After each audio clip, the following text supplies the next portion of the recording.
Bonjour, nous avons abordé au cours précédent une étude centrée sur la Lune, le symbolisme de la Lune, très riche et sur lequel nous reviendrons bien sûr en situation, et sur les deux planètes dites collectives, Jupiter et Saturne.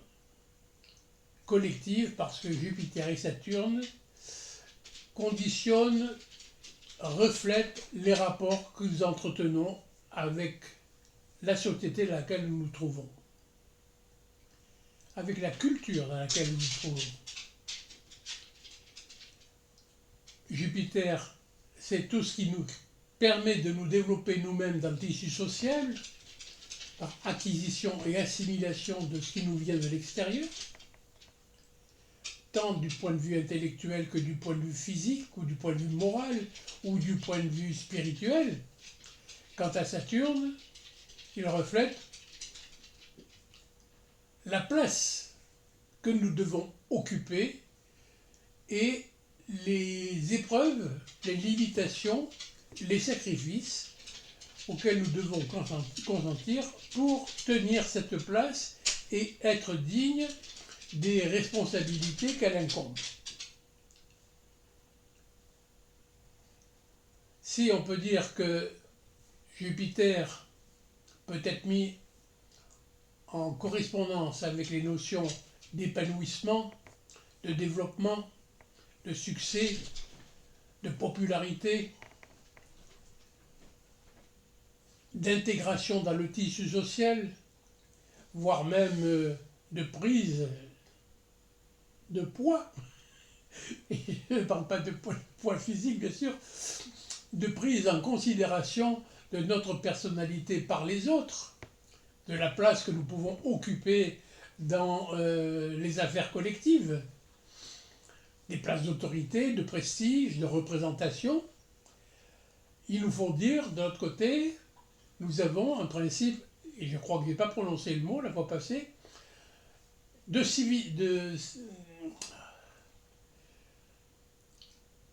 un principe de discipline, de maîtrise de soi, de tenue, d'exigence morale, philosophique, physique, matérielle, etc., sur tous les plans de la vie. Chacun des symboles planétaires, chacun des symboles de l'astrologie travaille sur les multiples plans de l'existence humaine. Je crois qu'on pourrait aussi résumer la fonction saturnienne par, pour ce qui est des amateurs de Freud, eh ben, on parlera de surmoi. Ces défenses parentales, ces défenses de la collectivité que nous intégrons, que nous assimilons et qui pèsent sur nos décisions, sur nos désirs, sur nos pulsions. On peut aussi, dans une vision plus large, peut-être moins sectaire, parler de conscience morale.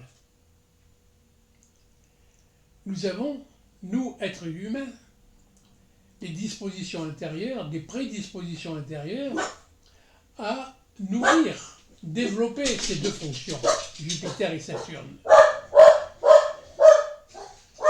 Mais c'est dans le contact avec le monde extérieur, avec nos éducateurs, nos professeurs, nos parents, que nous pouvons le mieux les développer. Jupiter pourrait représenter les maîtres, les modèles, le cours magistral, celui qui, ayant assimilé une vaste expérience dans un domaine ou dans un autre, nous la transmet pour nous amener à grandir, à nous développer nous-mêmes, alors que Saturne représente celui qui, par sa propre vie, ses propres comportements, ses propres choix, nous indique les voies et moyens par lesquels nous pouvons grandir, nous dépasser nous-mêmes et surtout renoncer à la part de nous-mêmes qui n'est pas en relation avec l'idée même de devoir, de responsabilité, de protection des autres. Inutile de vous dire que ces deux planètes, Jupiter et Saturne, sont véritablement les deux représentants, ou deux représentantes, comme vous préférez, de ce qu'on peut mettre sous le terme de culture ou de civilisation. Et c'est ces deux symboles qui ont été fort mis à mal à partir de mai 68 dans notre culture, où il est interdit d'interdire, il est interdit de se dépasser, il est interdit d'être empêché de jouir, de faire ce qui nous fait plaisir, il est interdit aussi de reconnaître le magistère, l'autorité d'un maître, d'un supérieur, où on apprend aux enfants à construire leur propre savoir et où on en fait les instructeurs de leurs propres professeurs. Bon, je ne veux pas insister sur cet aspect des choses parce que je ne fais pas un cours de politique ni de sociologie, mais si notre pays se porte si mal, s'il paraît si divisé contre lui-même, si nous avons toute une génération de jeunes gens qui sont complètement déboussolés, pour ne pas dire déjantés, comme diraient mes enfants, c'est peut-être parce qu'on a oublié la fonction jupitérienne d'autorité, le maître, celui qui transmet, mais celui qui est aussi un modèle et une référence, et on a oublié la fonction de Saturne, celle qui exige, qui force au dépassement et à l'abnégation et à l'oubli de soi. Donc j'en ai terminé avec Jupiter et Saturne, et nous allons passer maintenant à un autre niveau d'appréhension du cosmos, ou d'appréhension et de compréhension des fonctions planétaires. C'est le troisième niveau. Je me demande même si on ne devrait pas établir 4 niveaux. Enfin, premier niveau, les corps célestes en relation avec les dispositions naturelles à l'être humain, les dispositions individuelles. Vouloir avec le Soleil, penser avec Mercure, aimer avec Vénus, agir avec Mars. Puis nous sommes passés à un niveau qui implique déjà le collectif. S'épanouir, se développer avec Jupiter, se structurer, grandir, arriver à la maturité, devenir adulte avec Saturne. Troisième niveau, c'est le niveau que certains appellent le niveau de la transcendance. Moi, je l'appellerais le niveau de l'idéalisme philosophique ou le niveau de l'absolu. Je vais tenter de m'expliquer. L'astrologie traditionnelle s'est construite sur une conception du cosmos qui était celle qu'on a eue pendant jusqu'au XIXe siècle, à savoir constituée par le jeu de 7 corps célestes qui tournaient autour de la Terre. Et puis au XVIIIe siècle, pardon, j'ai dit XVIIe mais c'est XVIIIe, au XVIIIe siècle, on a découvert Uranus, Neptune et Pluton. Uranus en 1781, Neptune en 1846 ou 48 et Pluton en 1930. Chacune de ces planètes, chacun de ces corps célestes, chacune de ces découvertes s'accompagne de faits historiques, sociologiques et aussi très souvent scientifiques tout à fait particuliers. Mais ce qu'ils ont de commun, tous les trois, ce qu'elles ont de commune, ces trois planètes, ou ce qu'ils ont de commun, ces trois corps célestes, c'est qu'ils sont invisibles à l'œil nu. Jusqu'au XVIIIe siècle, le monde était circonscrit par l'orbite de Saturne. Saturne est la dernière grande planète, le dernier grand corps céleste que l'homme peut voir à l'œil nu. Donc, tout ce qui est compris entre le Soleil et Saturne décrit la réalité dans laquelle nous vivons.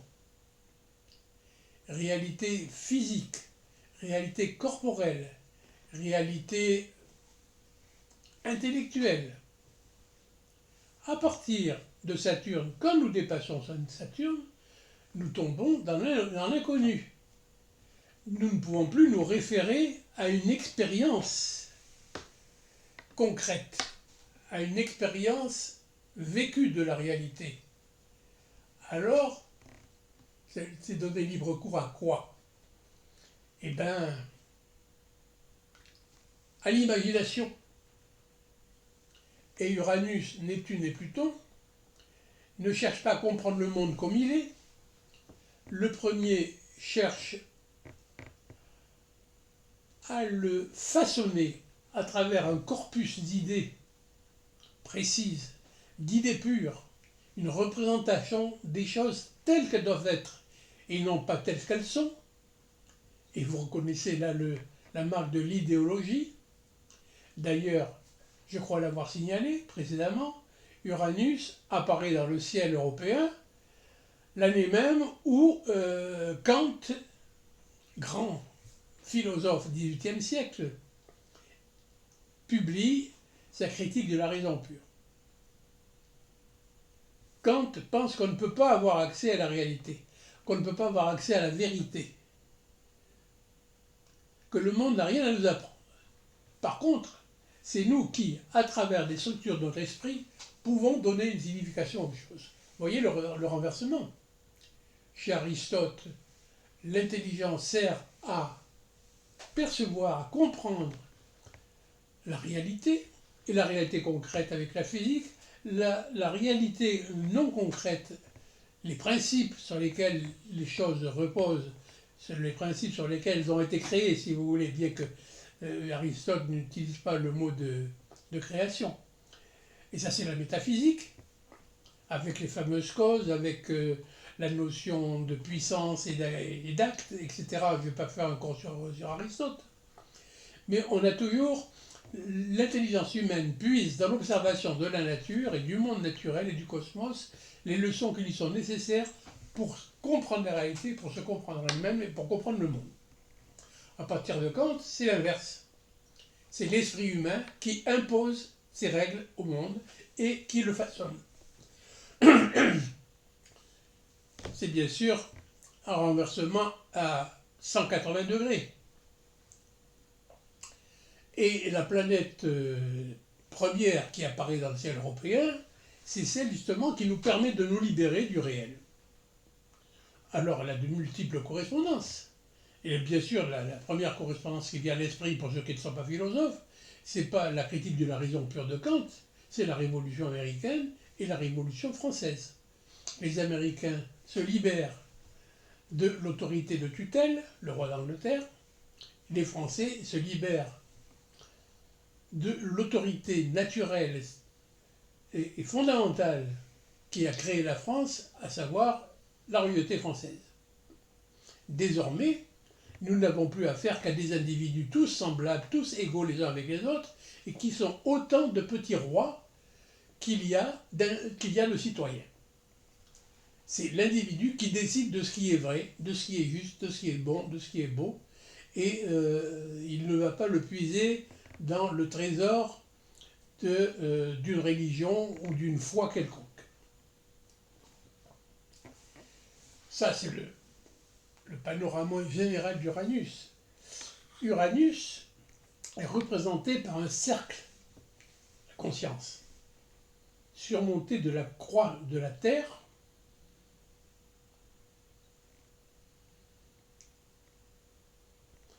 resserré de deux lignes incurvées. Une croix, deux lignes incurvées, la réceptivité, au-dessus du rond de la conscience. Qu'est-ce que ça symbolise? Ça symbolise un resserrement qui nous donne bien l'idée d'un mouvement qui tend à l'union de deux lignes incurvées jusqu'à la verticale centrale. Donc, la signification, c'est que Uranus est avant tout un principe qui ramène à l'unité. Et qu'en face du monde, l'individu qui est fortement marqué par la planète Uranus, on dira l'uranien, se sent et se veut essentiellement lui-même éprouvant le besoin de se distinguer des autres, d'affirmer sa singularité, sa spécificité, son individualité, d'être quelqu'un, de s'affranchir des idées ou des façons de faire courantes, d'où indépendance, originalité, dans le meilleur des cas, dans le meilleur des termes, parce que l'originalité,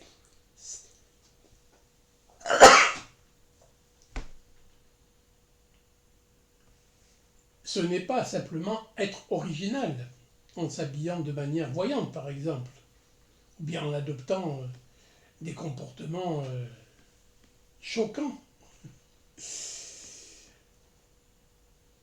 L'originalité consiste à être une origine, c'est-à-dire à apporter véritablement quelque chose de nouveau et de valable au monde et à ses contemporains, et puis aussi aux générations futures. L'Uranien rejette les coutumes usées et il a le goût de ce qui est nouveau ou d'avant-garde. Tout ça, ce sont des qualités secondes, hein. La qualité première, c'est d'abord et avant tout s'affranchir de l'expérience, s'affranchir de la réalité pour la refaçonner, pour la réinventer.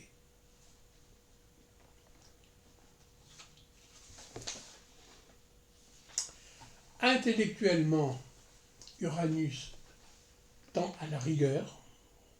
Il a souvent dans sa vie une passion dominante à laquelle il sacrifie tout le reste. On retrouve ici le retour à l'unité, et Uranus marque souvent les spécialistes dans un domaine quelconque. Uranus est marqué par l'étroitesse du champ de conscience. L'étroitesse du champ de conscience, ça ne veut pas dire une baisse de l'intelligence, ça veut dire une intelligence qui s'applique à un domaine particulier et spécifique. La capacité de n'être attentif qu'à un certain ordre de phénomènes et pas à l'autre. Si l'Uranien s'intéresse à la collection de timbres, il ne s'intéressera qu'à la collection de timbres et la collection des instruments à vent ne l'intéressera pas du tout. Ni même d'autres domaines comme, je sais pas moi, la contemplation de la nature, la musique ou la littérature. Non, ce qui compte pour lui, c'est la contemplation de la collection de timbres et il deviendra un immense spécialiste de la collection de timbres. Si c'est un Uranien pur, je l'ai souvent signalé, personne n'est marqué totalement et seulement par une planète ou par un principe. Un thème natal, c'est une configuration dans laquelle chacune des planètes, chacun des corps célestes, chacun des symboles interagit sur les autres. Mais quelquefois, il y en a un dominant. Alors voilà ce qui se passe quand Uranus domine, c'est que nous avons affaire à un spécialiste, à un obsédé. Alors on le catégorise dans les planètes de feu, parce que on le met en rapport avec l'éclair, la foudre.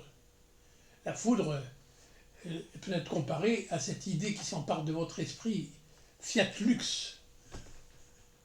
Pensez à Archimède, dans son bain, qui sort tout nu de son bain, qui dit, ça y est, il a découvert la loi de la gravité.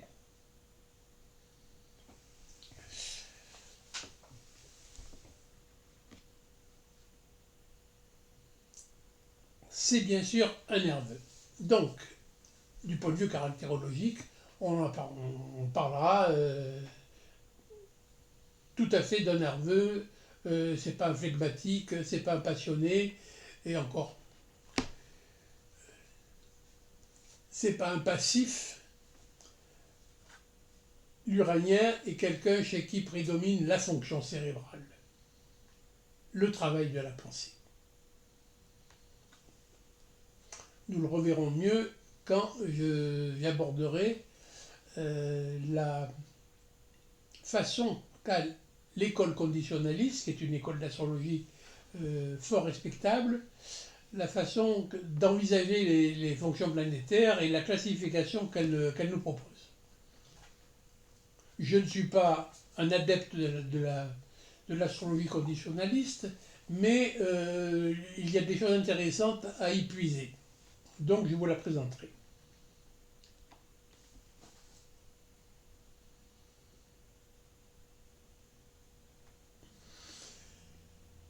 Donc Uranus, c'est la sortie du septénaire, les 7 planètes traditionnelles, c'est la sortie de la réalité, c'est la sortie du concret, c'est la sortie du corporel, c'est la sortie de l'expérience ou de l'idée même d'expérimentation. De ce point de vue, elle arrive après Saturne. Or, Saturne, c'est justement la période de l'expérience. Saturne cherche à comprendre le mécanisme secret, le mécanisme profond des choses, comment elles fonctionnent. C'est pourquoi Saturne forme le scientifique. L'Uranien, ce serait plutôt l'inventeur. C'est lui qui découvre, dans le meilleur des cas, une nouvelle façon de concevoir la réalité, qu'il invente, qu'il la défend, qu'il impose, mais qui ne tient pas compte de l'expérience. Un Uranien typique, caricatural, c'est Jean-Jacques Rousseau. Que nous dit-il? Écartons les faits, et il invente le bon sauvage, un personnage qui est complètement artificiel. Il n'y a jamais eu sur Terre un seul bon sauvage. Les hommes ont toujours vécu en société, ils n'auraient pas survécu autrement.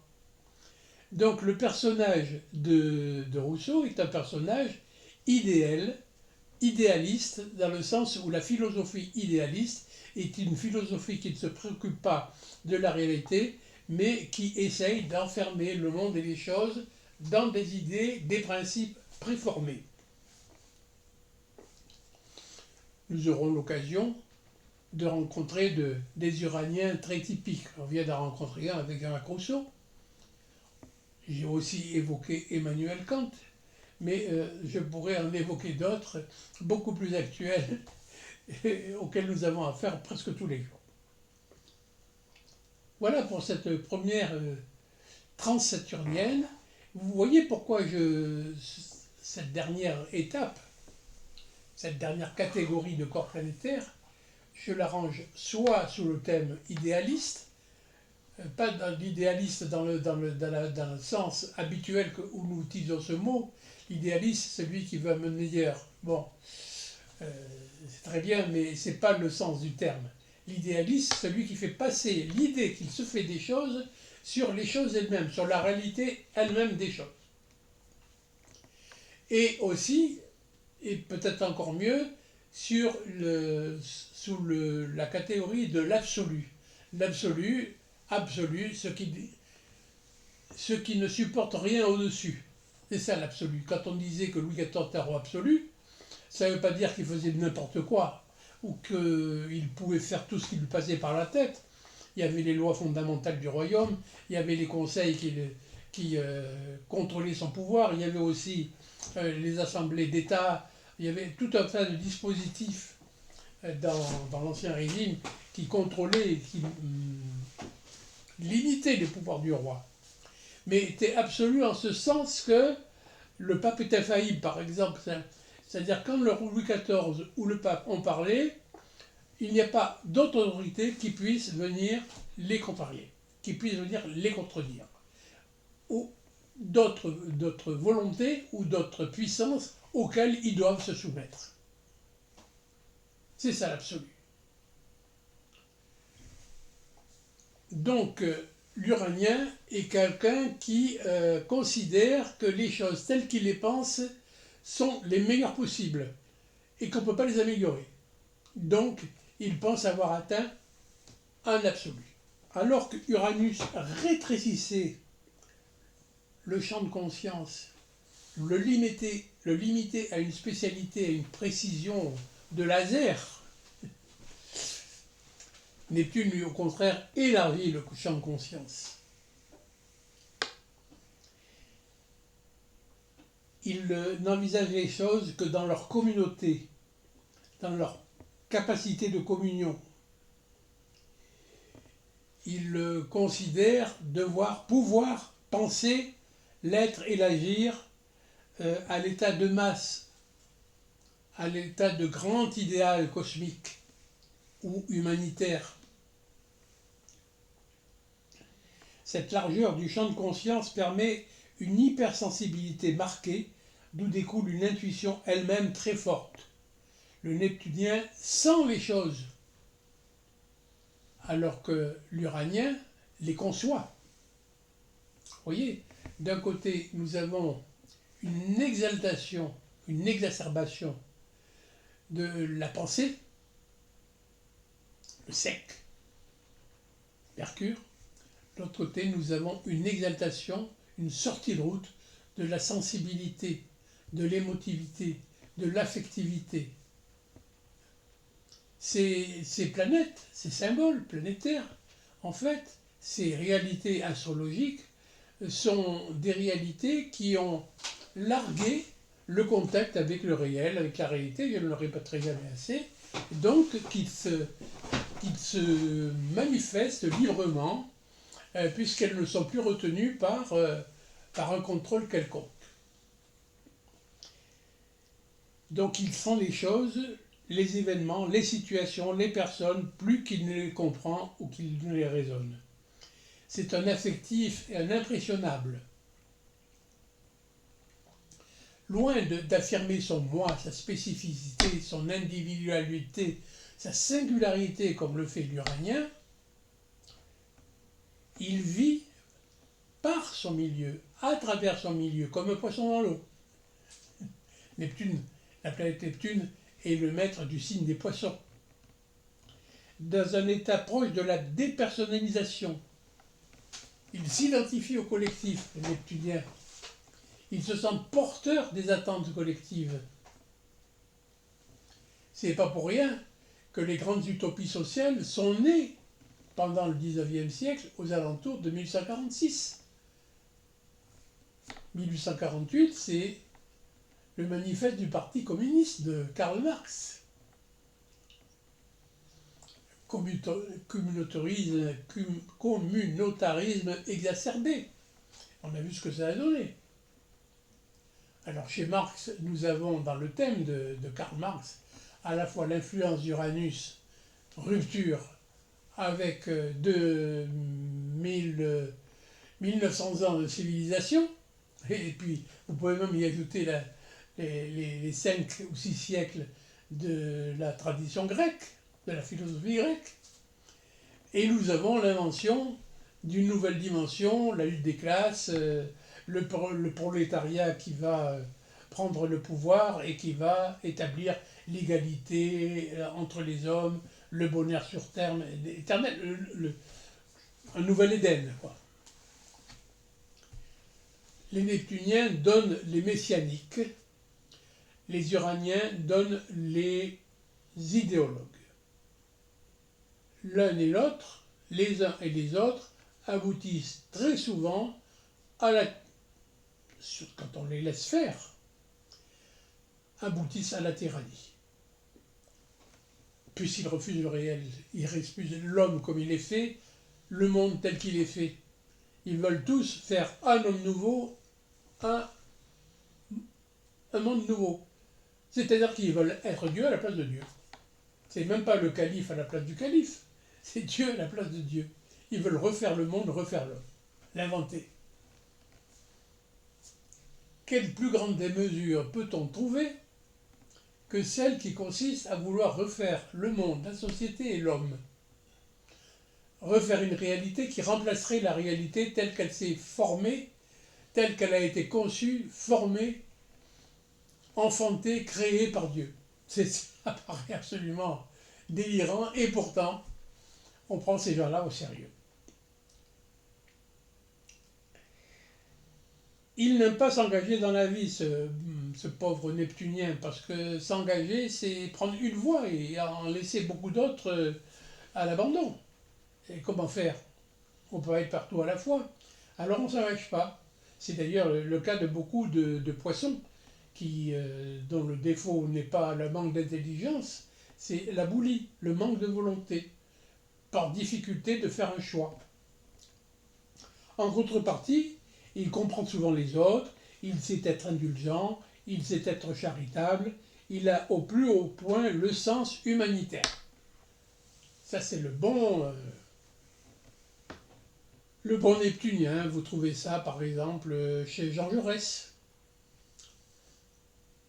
Jean Jaurès qui en 1914, avant d'être assassiné, disait que il ne croyait pas du tout à la guerre entre la France et l'Allemagne, parce qu'il disait que les ouvriers français et les ouvriers allemands ne se combattraient jamais les uns contre les autres. Ils étaient unis par les mêmes problèmes de classe, par le même idéal de renouveau socialiste, et que donc ils se mettraient dans les bras les uns des autres. 500 000 morts dès la première année de guerre. Voilà Neptune, les grands idéaux qui aboutissent à de grandes catastrophes.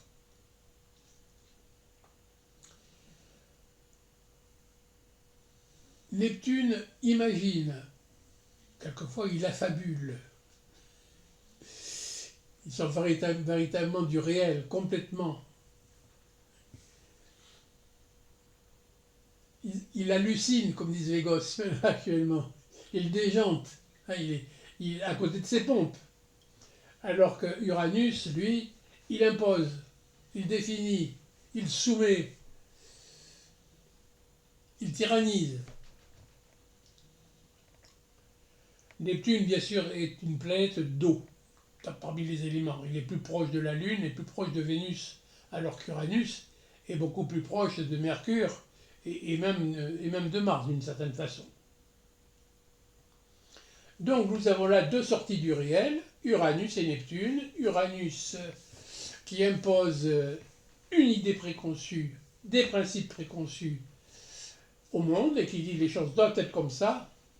Voilà ce qu'est un homme, et tout ce qui ne rentre pas dans ma définition peut être éliminé. Vous comprenez pourquoi les Uraniens et les révolutionnaires ont la gâchette et le couteau ou la guillotine si facile.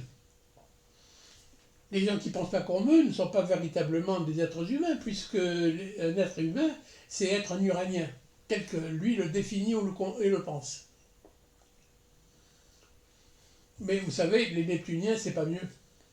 C'est pas mieux parce que pour arriver à Neptune, il a fallu passer par Uranus. Il y a un jeu secret, une liaison secrète, un itinéraire secret entre les planètes qui fait qu'on ne peut pas être un grand Uranien si on n'est pas d'abord passé par le stade uranien. Il nous reste donc la planète Pluton. Alors, généralement, on classifie Pluton parmi les transsaturniennes, au-delà de Saturne, Uranus, Neptune et Pluton. Toutes les trois sont transsaturniennes, toutes les trois ne sont pas visibles à l'œil nu. De plus, Pluton sort de la bande zodiacale de 17 degrés qui sert de piste à l'ensemble des planètes du système solaire. Il est un peu exorbité. Donc on a tendance quelquefois à le considérer comme une planète, c'est le cas des astrologues, comme un corps céleste qui doit être pris en compte dans l'interprétation. Les astronomes, à un certain moment, l'ont fait entrer dans le cosmos terrestre, et puis à d'autres moments, ils en ont fait sortir. Bon, laissons de côté ces questions purement astronomiques, mais on comprend bien que Uranus a un rôle un petit peu à part qui dépasse celui d'Uranus et de Neptune. Mais comme nous avons déjà passé un assez long moment ensemble, on doit arriver aux 35 minutes, et que je conçois bien que des cours trop longs puissent être fatigants, je préfère remettre Pluton à une réflexion ultérieure, c'est-à-dire au 11e cours qui arrivera très rapidement, je vous le promets. Merci de m'avoir écouté jusque-là.